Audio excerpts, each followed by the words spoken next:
Dead آپ خاموش کیوں ہیں؟ بتائیں مجھے پلیز، ایسے کون سے راز ہیں جن سے مجھے اب بھی بے خبر رکھا گیا ہے؟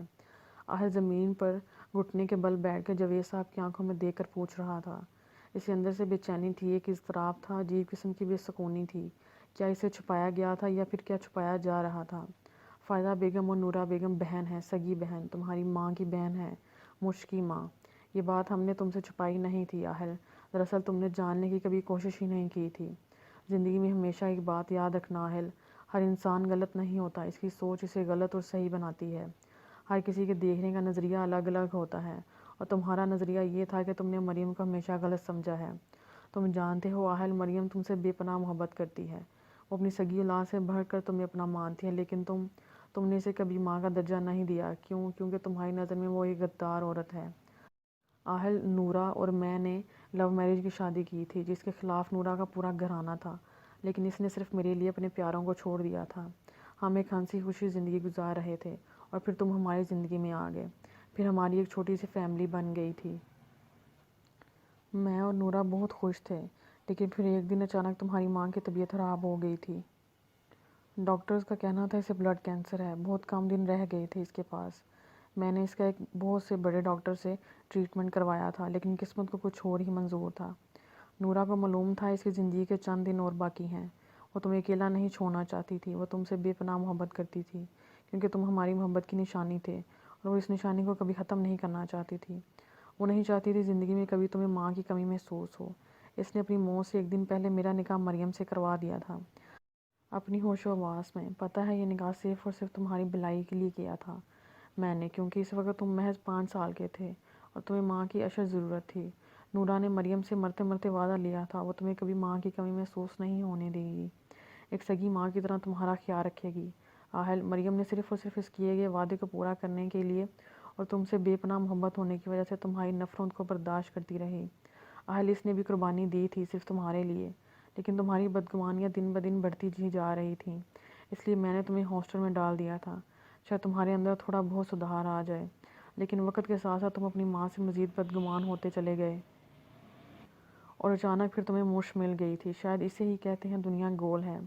میں نہیں جانتا تم نے اسے اپنانے کے لیے کون سا طریقہ اختیار کیا تھا، لیکن میں بہت خوش ہوں تم نے مجھ سے شادی کی، اپنی خالہ کی بیٹی سے۔ اگر اس وقت نورہ ہوتی تو وہ بھی بہت خوش ہوتی، کیونکہ مجھ سے شادی کرنے کے بعد اس کے سارے رشتے ہمیشہ ہمیشہ کے لیے ختم ہو گئے تھے۔ صرف ایک تصویر رہ گئی تھی میرے پاس جو نورہ اپنے ساتھ لے کر آئی تھی۔ میں نے فائزہ کو ہر جگہ تلاش کیا تھا، کیونکہ تمہاری ماں کی خواہش تھی کہ وہ ایک بار اپنی چھوٹی بہن سے مل لیں۔ اس کی یہ خواہش تو پوری نہ ہوئی، لیکن مجھ سے شادی کر کے تم نے مجھے ایک سکون بخش دیا ہے۔ مجھے ایسا محسوس ہوتا ہے میں نے تمہاری ماں کی خواہش پوری کر دی ہے، لیکن شاید تم اس بات کو کبھی نہ سمجھو۔ جاوید صاحب کی آواز رند گئی تھی، آنکھوں میں آنسو امڑ آئے تھے، دل بھر سا آیا تھا۔ نورہ بیگم کی یاد ایک بار پھر تازہ ہو گئی تھی۔ ان کے لیے بھی آسان نہیں تھا کسی دوسری عورت سے نکاح کرنا، لیکن وہ اپنے جگر کے ٹکڑے کو کبھی ماں کی کمی محسوس نہیں ہونے دینا چاہتے تھے۔ ڈیڈ، آپ نے مجھے یہ سب پہلے کیوں نہیں بتایا؟ آہل کی آنکھوں میں شکوہ تھا، شرمندگی تھی، ملال تھا۔ جس عورت کو وہ ہمیشہ اپنا دشمن مانتا رہا، اسی عورت نے آہل شاہ افندی کے لیے ملازمہ سے بھی زیادہ بدتر زندگی گزار رہی تھی۔ صرف کس کے لیے؟ آہل شاہ افندی کے لیے؟ کیسے بتاتا؟ میرے بچوں کے پاس کبھی وقت ہوتا تھا میری بات سننے کا، میرے ساتھ چند لمحے گزارنے کا؟ جاوید صاحب نے اپنے آنسوؤں کو ضبط کر لیا تھا، لیکن پانی اپنا راستہ بخوبی بنا لیتے ہیں۔ ان کی آنکھوں سے چند قطرے گر کر گالوں کو بھگو رہے تھے۔ ڈیڈ، مجھے معاف کر دیں پلیز، میں تو شاید اس قابل بھی نہیں ہوں مجھے معافی ملے، لیکن میں آپ کے آگے ہاتھ جوڑتا ہوں، مجھے معاف کر دیں۔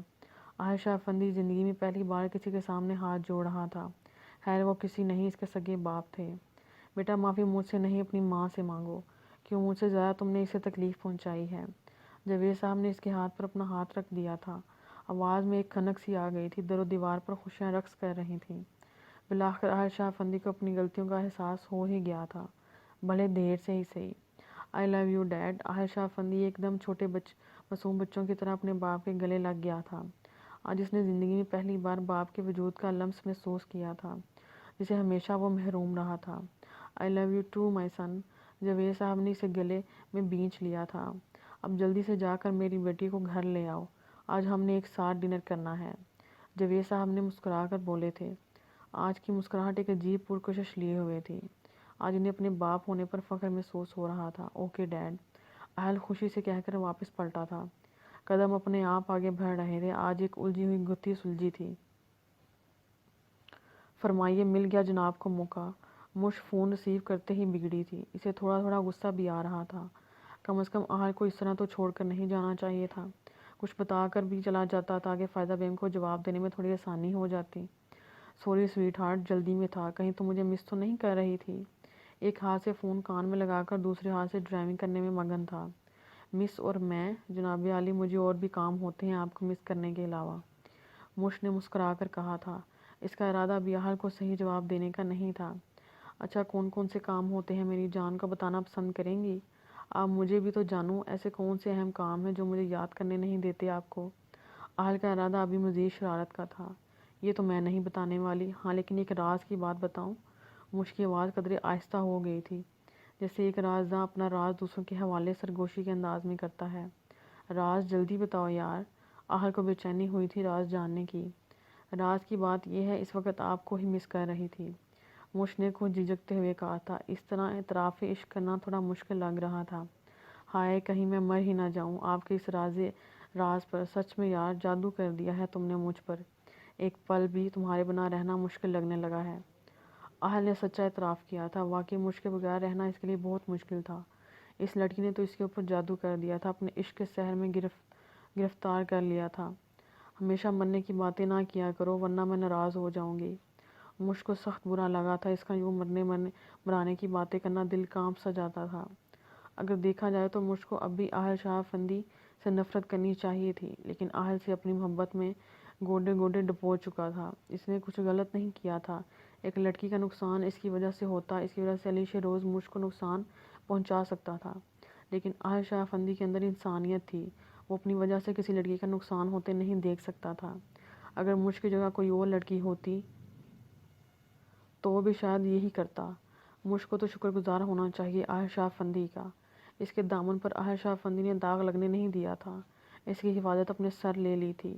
اچھا، نہیں کرتا سوری، لیکن میں تمہیں پک کرنے آ رہا ہوں، تیار ہو جاؤ تم، اور پلیز آج ریڈ لپسٹک ہونٹوں پر لگانا، کیونکہ آج کی رات کو میں بہت اسپیشل بنانا چاہتا ہوں۔ اہل مجھ سے باتیں کرنے میں اتنا مگن تھا کہ اس کے آگے پیچھے چلتی گاڑیوں کی طرف اس کا دھیان ہی نہیں گیا تھا، جو اس کی گاڑی کا مسلسل پیچھا کر رہی تھیں۔ کیوں آج کی رات میں ایسی کون سی خاص بات ہے؟ شرم و حیا کی وجہ سے مجھ کی پلکیں جھکی ہوئی تھیں، پلکیں مزید جھک گئی تھیں، یوں جیسے اہل اسے دیکھ رہا ہو۔ یہ تو رات کو ہی بتاؤں گا۔ اہل ہنس دیا تھا، لیکن آج وہ بہت سرشار تھا، جسم میں خوشی کی رگیں دوڑ گئی تھیں۔ آج میں تمہیں ایک سرپرائز دوں گا۔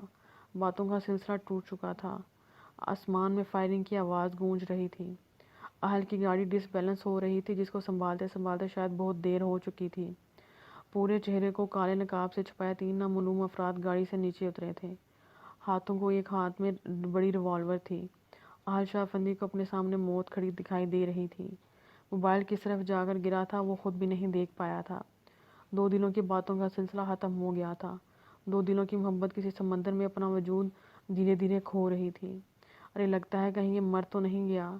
پہلے نقاب پوش نے دوسرے سے استفسار کیا۔ جو بھی ہو، ہمیں اپنا کام کرنا ہے۔ پہلے نقاب پوش نے اس کا ہاتھ پکڑ کر باہر نکالا تھا۔ پیشانی سے خون کی بوندیں زیادہ مقدار میں بہہ رہی تھیں۔ ہاتھ پر بھی زخموں کا نشان صاف نمایاں ہو رہا تھا۔ اہل، ایک چیختی نسوانی آواز اہل کے پیچھے سے آئی تھی۔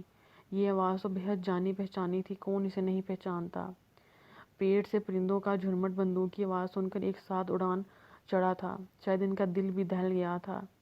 ایک ایک کے بعد 2 بندوقی گولیاں اہل شاہ افندی کا سینہ چھلنی کر رہی تھیں، خون کی ایک لکیر سی بن کر زمین پر اپنا راستہ ڈھونڈ رہی تھی۔ ایک آخری بار دنیا کی رنگینی کو اہل شاہ افندی اپنی آنکھوں میں قید کر رہا تھا، اور اپنی ان معصوم آنکھوں کو بند کر لیا تھا۔ کون جانے زندگی کا کیا بھروسہ تھا۔ چل جلدی کر، تینوں نقاب پوش فوراً گاڑی کی طرف بھاگے تھے، اس سے پہلے کہ وہ پکڑے نہ جائیں، اور پھر کیا 5 منٹ کے اندر 9 2 11 ہو گئے تھے۔ اہل آنکھیں کھول، اہل نہیں پلیز آنکھیں کھول، اہل میری جان، میں تیرا دوست، ایک بار آنکھیں کھول دے۔ فارس کی چیخ آسمان کو ہلانے کے لیے کافی تھی، شاید اس کی دعائیں عرش تک پہنچ جائیں۔ میں تجھے کچھ نہیں ہونے دوں گا، کبھی نہیں۔ تو مجھے کیسے چھوڑ کے جا سکتا ہے؟ دیکھ تیری سانسیں چل رہی ہیں، میں تجھے بچا لوں گا، آئی پرومس۔ آج کی شام ان 2 دوستوں کے نام، وینان شام ویران جگہ کوئی اپنا نہیں تھا۔ اہل شاہ افندی فارس کی گود میں سر رکھ کر محو خواب تھا۔ خون بے تحاشا بہہ رہا تھا۔ فارس اسے کسی معصوم بچے کی طرح سینے سے لگا کر آسمان کی طرف منہ کر کے پھوٹ پھوٹ کر رو رہا تھا۔ ایک دو لوگوں کی مدد سے سہارے فارس نے اسے اٹھا کر گاڑی میں لے آیا تھا۔ اس کی حالت تو ایسی نہیں تھی کہ وہ ڈرائیونگ کر پاتا، لیکن اسے کرنی تھی اپنے عزیز دوست کے لیے جس کے ساتھ اس کا بچپن گزرا تھا۔ فارس جیسے تیسے ڈرائیو کر کے ہاسپٹل پہنچا تھا۔ وقت بہت کم تھا۔ اہل کا خون رکنے کا نام ہی نہیں لے رہا تھا۔ آنکھیں اسی طرح بند تھیں، پیشانی پر بال بکھرے ہوئے انداز میں گرے تھے۔ آپ پلیز باہر رکیں۔ نرس نے فارس کو آپریشن تھیٹر کے اندر جانے سے روکا تھا۔ اہل شاہ افندی کی سانسیں اکھڑ رہی تھیں۔ پورا جسم بے جان مردے کی طرح پڑا تھا، یوں جیسے یہ آخری منظر ہو۔ آج کے بعد اہل شاہ افندی ہمیشہ کے لیے سب کو چھوڑ کر چلا جائے گا۔ سب ختم ہو جائے گا۔ موت اسی کے انتظار میں کھڑی ہے، لیکن ہمیں امید ہوتی ہے، ہمیں ڈاکٹروں پر یقین ہوتا ہے وہ ہمیں بچا لیں گے۔ ڈاکٹر پلیز میرے دوست کو کچھ نہیں ہونا چاہیے۔ میں آپ سے بھیک مانگتا ہوں، اسے بچا لیجیے خدا کے واسطے۔ فارس اپنے دونوں ہاتھوں کو آپس میں جوڑ کر التجا کر رہا تھا۔ اس کی سفید شرٹ خون سے لال ہو گئی تھی۔ آنکھوں میں بے یقینی سی بے یقینی تھی۔ ایک ڈر تھا، دل میں ایک خدشہ تھا، نہ جانے قسمت کو کیا منظور تھا۔ یہ ساتھ کب تک کا تھا کون جانے۔ ہم کوشش کریں گے، آپ بس دعا کیجیے۔ ڈاکٹر معاذ نے اس کے کندھے پر ہاتھ رکھ کر تسلی دی تھی اور آگے بڑھ گئے تھے۔ نہیں امی، ایسا کیسے ہو سکتا ہے؟ میرے اہل کو کچھ نہیں ہو سکتا، کبھی نہیں۔ موش چیخیں لمحہ بہ لمحہ تیز ہوتی جا رہی تھیں۔ فارس نے انہیں فون کر کے بتا دیا تھا، جو کہ بے حد ضروری تھا۔ اتنی ہی دیر میں موش سمیت پوری فیملی ہاسپٹل میں موجود تھی۔ رو رو کر سب کا برا حال تھا، لیکن جاوید صاحب بہت ہمت سے کام لے رہے تھے۔ لیکن کوئی ان کے دل سے پوچھتا ایک باپ کے اوپر اس وقت کیا گزر رہی تھی۔ موش کی حالت بدتر ہوتی جا رہی تھی۔ اسے اپنے کانوں پر یقین نہیں ہو رہا تھا۔ ابھی چند صرف لمحے پہلے اہل اسے کیسے ہنس ہنس کر باتیں کر رہا تھا، اور ابھی زندگی اور موت کی جنگ لڑ رہا تھا۔ بیٹا حوصلہ رکھو، بس دعا کرو، کچھ نہیں ہوگا میرے بچے کو۔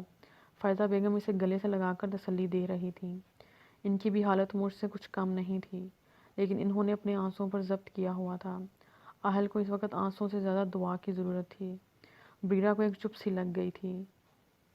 اس کا جان سے عزیز بھائی اس وقت موت کا سامنا اکیلے کر رہا تھا۔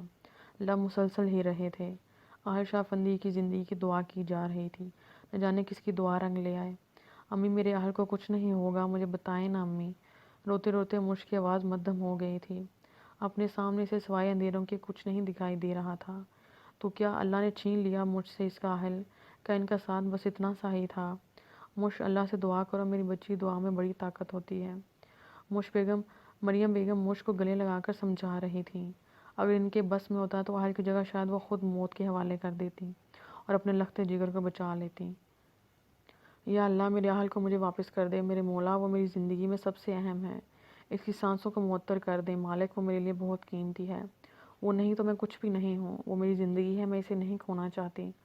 موش آنکھ بند کر کے جائے نماز پر بیٹھ کر سجدے میں گر سی گئی تھی۔ وہ اپنے رب سے اس کی زندگی کی دعا مانگ رہی تھی، اور نہ جانے کتنی دیر تک وہ سجدوں میں گر کر روتی رہی تھی۔ میم یہ پیشنٹ کی دیگر چیزیں ہیں۔ سفید کپڑوں میں ملبوس ایک کم عمر کی نرس ہاتھوں میں وائلٹ واچ اور بھی کوئی ضروری سامان تھے جس کو وہ فائزہ بیگم کے ہاتھوں میں تھما رہی تھیں۔ میرا بچہ اب کیسا ہے، خدا کے لیے مجھے بتائیں۔ نرس کے ہاتھوں سے سامان پکڑ کر فائزہ بیگم بلک بلک کر پوچھ رہی تھیں۔ ابھی کچھ کہا نہیں جا سکتا، آئی ایم سوری، نرس نے بے حد آہستہ سے کہا تھا اور الٹے قدموں واپس چلی گئی تھی۔ اچانک اہل کے والٹ سے ایک بے حد چھوٹے سے سائز کا فوٹو زمین پر آ گرا تھا۔ لگتا ہے وہ جو کوئی بھی تھا بہت قیمتی تھا۔ اہل شاہ افندی کی زندگی میں جبھی تو اسے یوں چھپا کر رکھا گیا تھا۔ فائزہ بیگم نے جھک کر وہ فوٹو اپنے ہاتھ میں اٹھا لیا تھا۔ آنکھیں پھٹی کی پھٹی رہ گئی تھیں۔ اس فوٹو کا کیا مطلب تھا؟ یہ اہل کی والٹ میں کیا کر رہا تھا؟ یہ تو ان کی بہن نورہ ہاشم کا فوٹو تھا۔ یہ فوٹو اہل کی ماں کا ہے، نورہ شاہ افندی کا۔ مریم بیگم نے ان کے ہاتھ سے فوٹو لے کر بے حد اداس لہجے میں بولی تھیں۔ آنکھیں آنسوں سے لبریز تھیں۔ کچھ بھی تھا، اہل ان کی سگی اولاد سے بڑھ کر تھا۔ یہ تو میری بہن نورہ ہے، فائزہ بیگم بے یقینی سے بولی تھی۔ آج انہیں یاد آ رہا تھا وہ اکثر اہل کا چہرہ دیکھ کر کھو سی کیوں جاتی تھیں۔ یہ چہرہ اتنا جانا پہچانا سا کیوں لگتا تھا۔ جی یہ آپ کی بہن ہے، میں جانتی ہوں، اور یہ اہل کی ماں ہے، اس کی سگی ماں۔